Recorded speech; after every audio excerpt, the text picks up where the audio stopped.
Hello दोस्तों, स्वागत है आपका मेरे एक और वीडियो में। तो आज हम बात करेंगे दोस्तों डिटेल्ड सिलेबस पूरा किसका, लैब असिस्टेंट का। भैया यूके एसएससी के जो पद आ रखे हैं, ठीक है, इनके अंतर्गत आप योग्यताएं वगैरह चेक कर सकते हैं अलग अलग पदों के लिए। वरना बेसिकली इसमें जो है आपका 12th पास मांगा गया है किसी रिकॉग्नाइज्ड बोर्ड से, ठीक है। साइंस स्ट्रीम होनी चाहिए आपकी, ठीक है। और जो आपका थोड़ा सा सिलेबस में चेंज है किसके लिए, बायोलॉजी और मैथ्स वालों के लिए।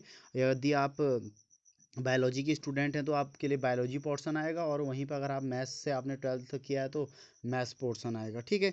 लेकिन आपको जो केमिस्ट्री और फिजिक्स का सिलेबस है वो आपके लिए कॉमन रहेगा, बोथ बायोलॉजी और मैथ्स वालों के लिए दोस्तों, ठीक है। तो हम पहले जनरल साइंस का सिलेबस इसका जो है डिस्कस कर लेते हैं दोस्तों। तो आप यहाँ का जो जनरल साइंस के अंतर है ये है मोशन, फोर्स एंड वर्क, ठीक है। ये आपने क्लास 9th से शुरू कर सकते हैं आप इसको, ठीक है, अगर आपको अच्छे कॉन्सेप्ट चाहिए तो, ठीक है। गति, बल, कार्य, ठीक है, दूरी, विस्थापन, ये सब, ठीक है। ये कैसे क्वांटिटीज़ हैं ये सब है दोस्तों, ठीक है। उसके बाद आपका न्यूटन्स लॉ आएगा आपका, ठीक है, और न्यूटन्स लॉ ऑफ मोशन, ठीक है।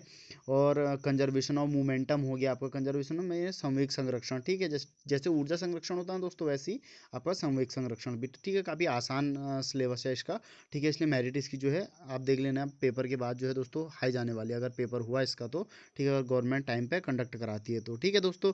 तो अगला हम डिस्कस करते हैं ग्रेविटेशन। भैया गुरुत्वाकर्षण से आएगा। गुरुत्वाकर्षण के अंतर्गत आप क्लास 9th से, मैं कहता हूँ किसी प्रकाशन की बुक पढ़ने की आवश्यकता नहीं है, आप क्लास 9th की बुक पकड़िए, वहाँ से शुरू करिए, ठीक है। ये इंग्लिश सिलेबस है, आप हिंदी मीडियम वाले हिंदी सिलेबस पढ़ सकें, लेकिन शुरुआत करनी है आपको क्लास 9th की बुक से, ठीक है।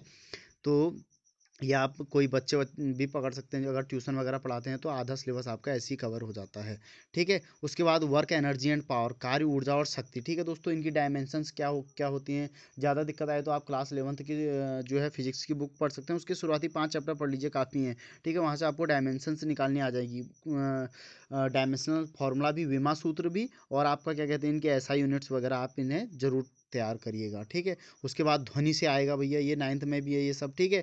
उसके बाद मैग्नेट, मैग्नेट वाला जो है, या एसी डीसी अगर आपको थोड़ा डिटेल में पढ़ना है तो आपको क्लास 12th की जो है फिजिक्स की बुक उठानी पड़ेगी, ठीक है। रिफ्लेक्शन ऑफ लाइट, ठीक है, प्रकाश का परावर्तन, परावर्तन क्या दोनों ही पढ़ने पड़ेंगे, परावर्तन अपवर्तन, ठीक है, थोड़ा बहुत लेंसेज के बारे में, और जो आपका नेत्र दृष्टि दोष वगैरह हैं, ठीक है। तो ये बेसिकली दोस्तों फिजिक्स में ऑप्टिक्स का पोर्शन बोला जाता है इसको, ठीक है दोस्तों।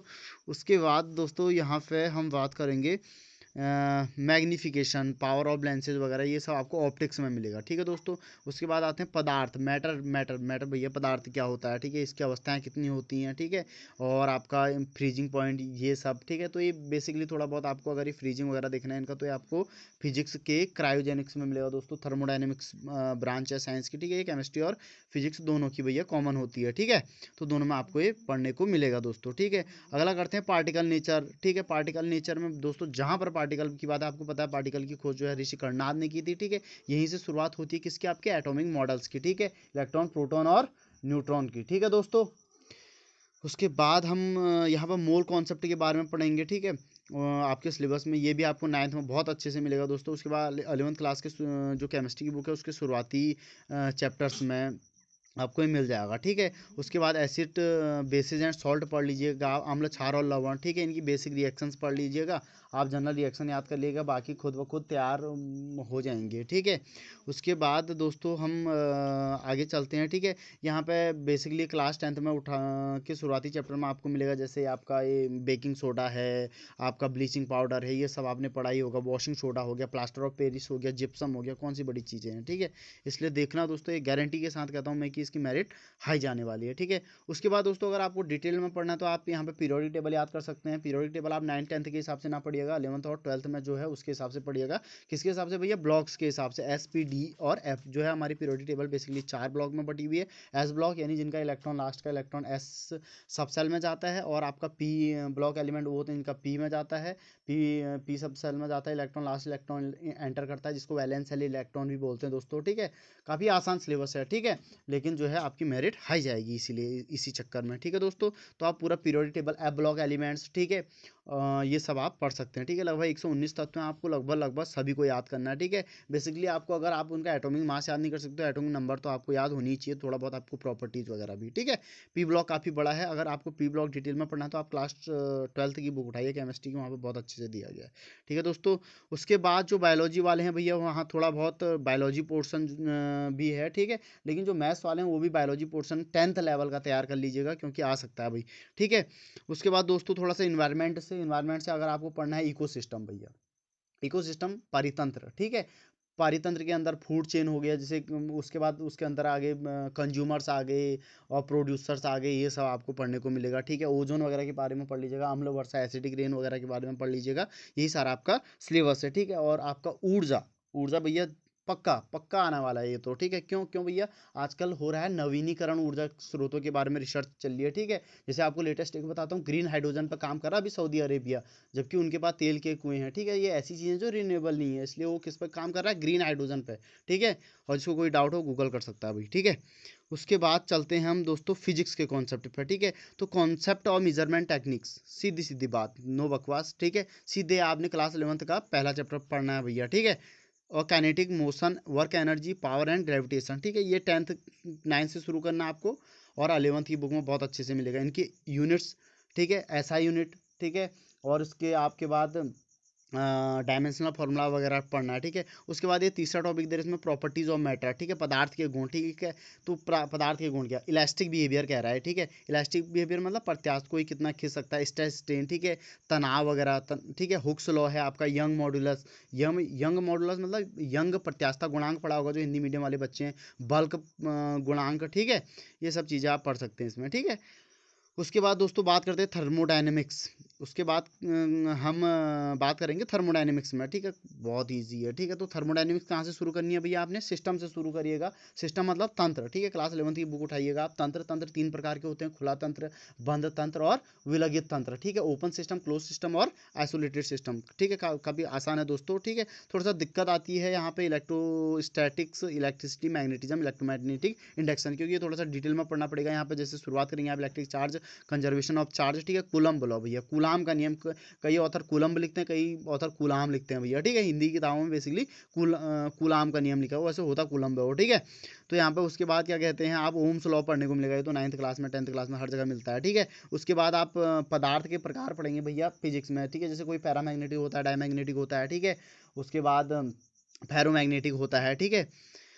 उसके बाद दोस्तों बात करते हैं इलेक्ट्रोमैग्नेटिक वेव्स एंड ऑप्टिक्स, ठीक है। इलेक्ट्रोमैग्नेटिक वेव्स, ठीक है। इलेक्ट्रो प्लस मैग्नेट, दो वर्ड से बनाया हुआ है, ठीक है। इसको सीधे सीधे एक लाइन से हम ये समझ सकते हैं कि दोस्तों जैसे every current carrying conductor acts as a magnet, ठीक है।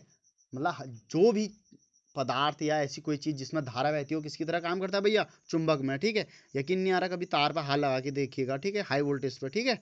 तो देखते हैं वो चुंबक की तरह काम करता है नहीं करता है, कॉन्सेप्ट क्लियर एकदम, ठीक है दोस्तों।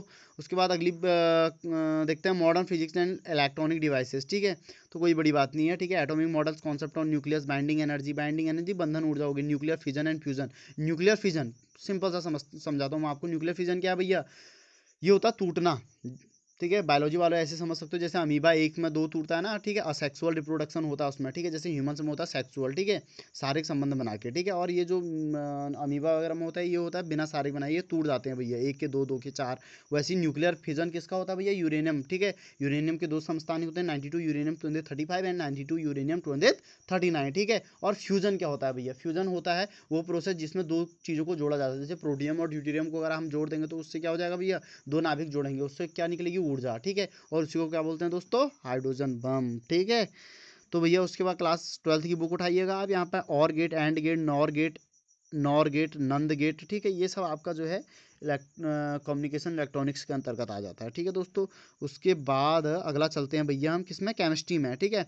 Basic concept of chemistry, basic concept of chemistry में क्या है, लॉ डाल्टन से एटॉमिक, ये भी क्लास 11th का फर्स्ट चैप्टर उठाइएगा आप, सारे लॉज मिलेंगे आपको, ठीक है। स्ट्रक्चर ऑफ एटम, तो इसमें कोई दिक्कत नहीं है, चाहे आप 11th से पढ़ो या चाहे आप कहाँ से पढ़ो भैया, कहाँ से पढ़ो, 9th क्लास से, ठीक है।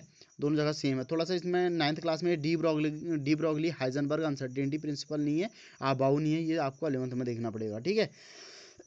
उसके बाद classification of elements and periodicity in properties, ये तो कोई बहस वाली बात ही नहीं है, सीधे सीधे पीरियोडिक टेबल पढ़नी है आपको, आधे कॉन्सेप्ट क्लियर। ठीक है, शॉर्ट ट्रिक्स होती है, निमोनिक्स बोलते हैं उसको। ठीक है, अगर आपको निमोनिक्स चाहिए होंगी तो प्लीज़, अगर एक दो बंदे 8-10 बंदे जो भी मेरी इस वीडियो को देखेंगे, ठीक है, वो कमेंट करिएगा, मैं आपको पीरियोडिक टेबल याद करने का आसान तरीका बता दूंगा। ठीक है, निमोनिक्स बोलते हैं भैया। ठीक है, उसके बाद देखते हैं chemical bonding and molecular structure. ठीक है, तो इसमें क्या है भैया, वैलेंस इलेक्ट्रॉन, यानी लास्ट सेल में जितने इलेक्ट्रॉन रहते हैं, आयनिक बॉन्ड, ठीक है, आयनिक बंध, कोवलेंट बॉन्ड। ठीक है, उसके बाद है बॉन्ड पैरामीटर, लुईस स्ट्रक्चर। ठीक है, वैलेंस बॉन्ड थ्योरी, वीबीटी बोलते हैं इसको शॉर्ट में, बीएससी में मिलेगी आपको, एकदम बीएससी के सिलेबस में एकदम डिटेल मिलेगी। ठीक है, geometry of covalent molecule, geometry के लिए तो आपको भैया हाइब्रिडाइजेशन पढ़ना पड़ेगा, वस्पर दी गई है भैया, VSEPR देख पा रहे हैं आप, VSEPR, valence shell pair electron repulsion theory. ठीक है, उसके बाद हाइब्रिडाइजेशन बात की थी शंकरण भैया, जो हिंदी में। ठीक है, हाइब्रिडाइजेशन का एग्जांपल बोल रहे तो राहुल गांधी भैया। ठीक है, समझ रहे हो। उसके बाद state of matter, types of bonding, melting point, gaseous laws में वही मिलेंगे आपको, क्या बोलते हो, बाउल्स लॉ, वॉन टॉप लॉ, ये वो सब, ideal gas equation, PV is equal to NRT. ठीक है, थर्मोडायनेमिक्स, कॉन्सेप्ट ऑफ सिस्टम, मैंने बोला था ना थर्मोडायनेमिक्स कहीं से भी शुरू, देखो आ गया ना टाइप्स ऑफ सिस्टम, यहाँ पे देखिए दोस्तों, ये टाइप्स ऑफ सिस्टम लिखा हुआ है, तंत्रों के प्रकार। ठीक है, 3 प्रकार के होते हैं, बोल चुका हूँ मैं पहले। ठीक है, फर्स्ट लॉ ऑफ थर्मोडायनेमिक्स में बेसिकली 4 लॉज होते हैं भैया, लेकिन इसने देर का फर्स्ट लॉ ऑफ थर्मोडायनेमिक्स, ऐसा नहीं है, इससे पहले जो फर्स्ट लॉ ऑफ थर्मोडायनेमिक्स से पहले आता है जीरोथ लॉ ऑफ थर्मोडायनेमिक्स, फिर आता है फर्स्ट लॉ ऑफ थर्मोडायनेमिक्स, फिर आता है सेकंड लॉ ऑफ थर्मोडायनेमिक्स, फिर आता है थर्ड लॉ ऑफ थर्मोडायनेमिक्स। जो थर्ड लॉ ऑफ थर्मोडायनेमिक्स है उसका अभी तक जो है साइंटिफिकली, मतलब वो प्रैक्टिकली जो है उसको जस्टिफाई नहीं कर पाए, खाली ये थ्योरी है भैया। ठीक है, उसके बाद स्पेसिफिक हीट, ठीक है, विशिष्ट ऊष्मा। ठीक है, और उसके बाद हेज लॉ, एंट्रोपी दे रखा है इसने खाली, वैसे वहाँ पे एंथैल्पी भी होता है, एंट्रोपी होता है। ठीक है, एंट्रोपी होती है भैया रैंडमनेस।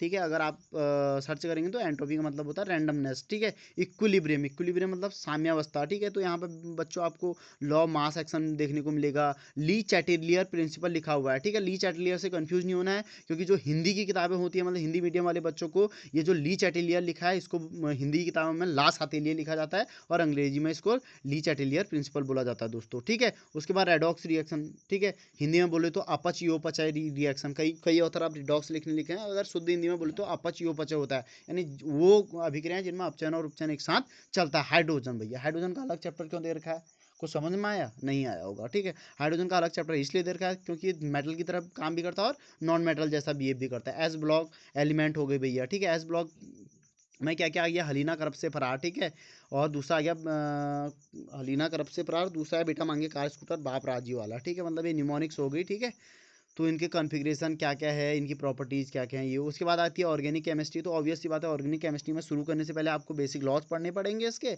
आईपीएससी नॉमेनक्लेचर पढ़ना पड़ेगा। उसके अंदर आएगा फिर हाइड्रोकार्बन, हाइड्रोकार्बन क्लास 10th में भी है। ठीक है, कहाँ से शुरू होता है, मैथेन से, CnH2n+2 इसका फॉर्मूला होता है भैया। ठीक है, उसके बाद इन्वायरमेंटल केमिस्ट्री, ये भैया स्मॉग, एसिड रेन वगैरह क्लास 10th में। सॉलिड स्टेट थोड़ा पढ़ने लायक है। ठीक है, थोड़ा सा अलग सा कॉन्सेप्ट है। ठीक है, 2 प्रकार के, पहले आपको जान लेना है कि सॉलिड कितने प्रकार के, 2 प्रकार के वो होते हैं भैया, एमॉर्फस और क्रिस्टलाइन। ठीक है, उसी के साथ क्लास 12th का सॉलिड स्टेट जो है क्लास 12th का फर्स्ट चैप्टर है भैया। ठीक है, सॉल्यूशन क्लास 12th का second chapter, electrochemistry third chapter, chemical kinetics चौथा, सरफेस केमिस्ट्री पांचवा, एक्सट्रैक्शन ऑफ एलिमेंट्स छठा। ठीक है, पी ब्लॉक सातवां, डी और है आठवां, कोऑर्डिनेशन कंपाउंड नौवां।